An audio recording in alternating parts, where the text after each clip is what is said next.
안녕하십니까. 2020년 12월 28일 최병무 팩트 시작하겠습니다. 문재인 대통령이 빠르면 오늘 아니면 내일쯤 추미애 법무부 장관의 사표를 수리할 것으로 보입니다.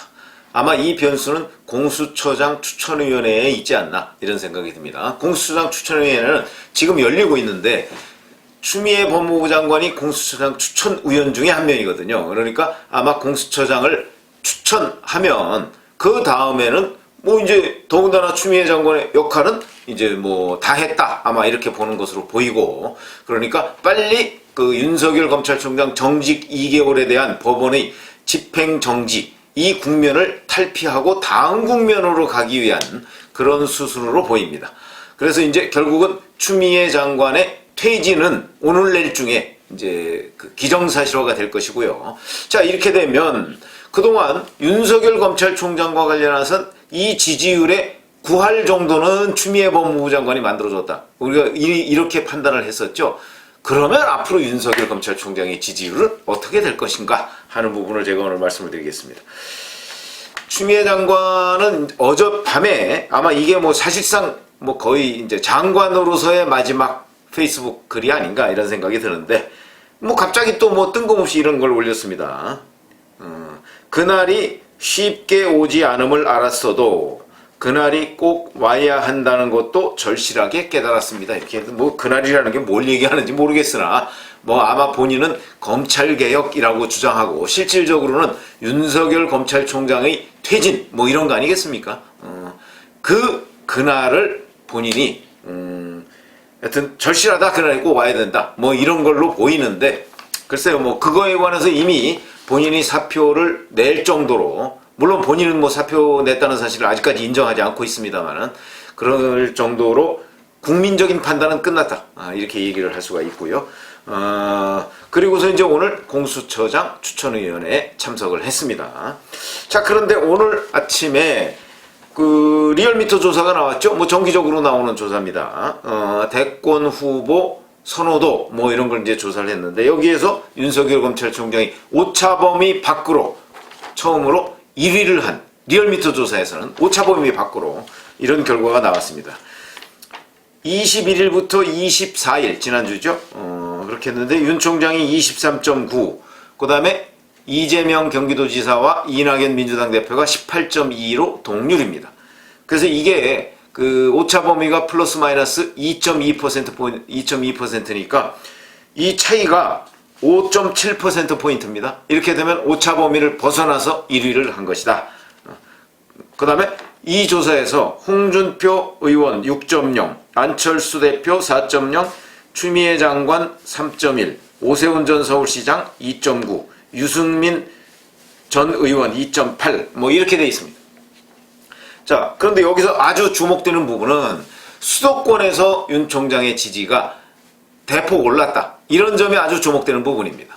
그게 뭐냐면 결국 우리가 흔히 왜 스윙 보터들이 많이 있는 지역 뭐 이런 얘기를 하지 않습니까? 그러니까 여야를 왔다 갔다 하고 중도층이 많이 있는 지역, 이거 역시 수도권이죠. 근데 그 수도권에서 윤석열 검찰총장의 지지율이라고 하는 것이 많이 늘었다. 일주일 전에 비해서 서울은 20.6%에서 25.1%가 됐고요. 인천 경기는 19.4에서 23.7로 됐다. 이런 거에 힘입어서 결국 윤석열 검찰총장이 그 오차범위 밖의 1위가 된 것 아닌가 이런 생각이 들고요. 근데 이제 이런 건 있죠. 이렇게 됐다고 해서 뭐 실제 이게 그럼 객관적인 조사냐? 뭐 리얼미터로서는 ARS 조사니까 그럴 수 있는데, 제가 여러 차례 말씀을 드렸지만 이 ARS 조사는 추세는 분명히 맞는 겁니다. 그러나 수치가 뭐 1, 2% 정도 되는 그 수치가 명확하게 맞아떨어진다 이렇게 얘기하는 거는 좀 무리가 있는 조사다. 뭐 어느 여론조사든지 되게 비슷하지 않겠습니까? 그런 점에서 본다면, 자, 리얼미터와 같은 이런 조사의 추이, 그러니까 윤석열 검찰총장이 대선 후보 선호도 조사에서 계속 올라가고 있다, 상승세를 타고 있다 하는 거는 뭐 어느 조사에서든 분명해 보이고요. 다만 이재명 경기도지사와 이낙연 민주당 대표의 경우에는 좀 오락가락하고 있는데 하강 내지는 보합세를 보이고 있다. 이낙연 민주당 대표는 하강 추세, 하락 추세, 그다음에 이재명 경기도지사는 보합, 약보합 추세 뭐 이런 정도를 보이고 있다고 보면 틀림없을 것 같습니다. 근데 KSOI, 이게 한국사회여론조사연구소인데 여기서 조사한 결과를 보면 결과는 좀 다릅니다. 이건 12월 26일 하루 동안 조사를 한 건데 여기서는 이재명 지사가 여전히 1위를 했습니다. 23.4. 그 다음에 이낙연 대표가 16.8. 윤석열 검찰총장이 15.0. 여전히 다르죠. 그러니까 이건 이제 조사 방법과 설문 뭐 이런 데에서 약간의 차이를 보이기 때문이 아닌가 이런 생각이 드는데 여기서도 윤석열 검찰총장이 이 KSOI의 지난번 조사, 한 달여 전 조사에 비해서는 가장 뭐 3%포인트 이상 뛰어오른 거는 틀림없습니다. 그래서 제가 아까 말씀드렸듯이 추세로 보면 그건 뭐 틀림없는 윤석열 검찰총장의 상승세다. 자, 그런데 문제는 윤 총장의 이런 상승세가 제가 보기엔 추미애 법무부 장관의 공격 그리고 그에 대한 윤 총장의 대응 뭐 이것이 거의 90% 정도를 차지하고 있는 것 아닌가. 이 상승세의 요인 중에 90% 정도는 추미애 법무부 장관이 의도하지 않은 그런 작품이다. 이렇게 얘기를 할 수가 있는 것이죠. 저는 적어도 하여튼 그렇게 봅니다. 그래서 사실 여론조사 기관 관계자들은 윤석열 검찰총장은 발광체, 자체 발광, 본인이 빛을 내는 그런 발광체라기보다는 반사체다 이런 얘기를 여러 차례 한 적이 있습니다. 그 얘기는 무슨 얘기냐면 결국 추미애 장관과 여권에 의해서 공격을 받다 보니까 그 공격에 저항하는 과정에서 지지율이 형성이 됐다. 이런 걸 의미하는 것이죠. 그래서 반사체다. 그 반사체라는 거에 저도 상당 부분 동의를 하고 있습니다. 무슨 얘기냐면 지금까지 윤 총장이 자기 개인의 역량을 국민들한테 어필해서 그거로 인해서 지지율을 확보하고 있는 건 아니다. 이거는 분명한 거 아니겠습니까? 다만 거기에 윤 총장의 능력 내지는 역량이라고 한다면 보통의 검사들은 하지 못했던 또는 보통의 전직 검찰총장들이 하지 못했던 여권의 압박을 꿋꿋하게 버텨내고 있고 그것이 바로 정의롭다 하는 평가를 주변 법조계 인사들 또는 법원으로부터 지금 현재까지는 받고 있는 겁니다. 그러다 보니까 이거는 본인의 역량 아니냐. 왜 그러냐면 보통 과거 그 전직 검찰총장들이 결국은 여권에서 압박을 하거나 뭐 그러면 거기에 순응을 하거나 아니면 저항을 하다가 그냥 소극적으로 본인이 사표를 내거나 이러고서 그냥 퇴장을 했거든요. 그러다 보니까 윤석열이라는 사람은 그렇게 하지 않았다. 이거는 곧 본인의 역량 아니냐 이렇게 평가할 수도 있겠죠. 보통 사람 같으면 여기서 사표 내고 그냥 나가버렸을 가능성이 매우 높은데 윤석열이라는 사람은 버텼다는 거죠. 그거는 뭐 본인의 자체 발광체로서의 역할이다. 이렇게 충분히 평가해 줄 수 있는 겁니다. 그러나 전체적으로 본다면 적어도 90% 정도는 여권과 추미애 장관의 그 공격 대상이었다. 근데 그걸 버텼다. 이 관점에서 지지율이 형성됐다는 관점에서 본다고 한다면 자, 그러면 이제 문제는 추미애 장관이 퇴장한 이후에 과연 이 지지율이 유지가 될 수 있을 것이냐. 이거 굉장히 중요한 대목입니다. 근데 추 장관의 후임은 현재까지 뭐 여러 사람이 거론되고 있다가 이제 이용구 법무차관은 지금 뭐 수사받게 생겼습니다. 그 택시기사 폭행 사건으로. 그러니까 이제 수사를 받아야 되고 또 그 문제 여전히 심각한 문제입니다. 그동안에 경찰에서 엄청나게 봐준 것으로 보이는데 그 봐줬다는 것이 하나 둘씩 다 지금 드러나고 있는 상황이기 때문에 이게 만약 드러나게 된다면 결국은 특가법상의 운전자 폭행으로 처벌받는 거 아닌가요? 이게 3년 이하의 징역입니다. 결코 가벼운 처벌이 아닙니다. 그러니까 이게 있기 때문에 아마 이것 때문에 탈락을 한 것으로 보이고 그 다음에 검찰 출신, 고검장 출신이죠. 소병철 민주당 의원이 있었는데 여기도 거론이 됐습니다. 근데 지금 배제되는 분위기입니다. 그거는 뭐 소병철 민주당 의원이 뭐 문제가 있어서라기보다는 이 정권 사람들은 검사 출신을 무지무지하게 싫어하죠.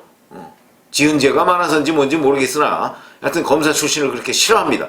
싫어하다 보니까 검사 출신은 안 되겠다 이렇게 된 것으로 보이고 현재 유력하다고 지금 떠오르고 있는 사람이 박범계 민주당 의원입니다. 대전 출신 국회의원이죠. 삼선에다가 판사 출신입니다. 근데 좀 따지고 봤더니 윤석열 검찰총장과 연수원은 동기입니다. 23기, 연수원 23기 동기고요. 63년생이니까 윤 총장하고 뭐 3살 차이고 그런 거 보면 뭐 박범계 의원도 그렇게 그 사법시험을 빨리 붙지는 못한 것으로 보입니다. 왜냐하면 윤 총장이 9번째 붙었죠. 그런데 여기는 3살 차이면 거의 한 6번째쯤 붙은 거 아닌가 이런 생각이 드는데, 그렇게 된다면 뭐 결코 빨리 붙지는 못한 사람인데, 어쨌든 간에 동기다 보는데 3살 차이가 나다 보니까 평소에 서결이 형 이렇게 불렀다고 하고, 그 지난번에 그 국정감사 또는 저 상임위원회에서도 뭐 아주 호되게 윤 총장이 뭐 똑바로 앉으세요 라고 얘기를 하고 뭐 이랬던 적이 있습니다.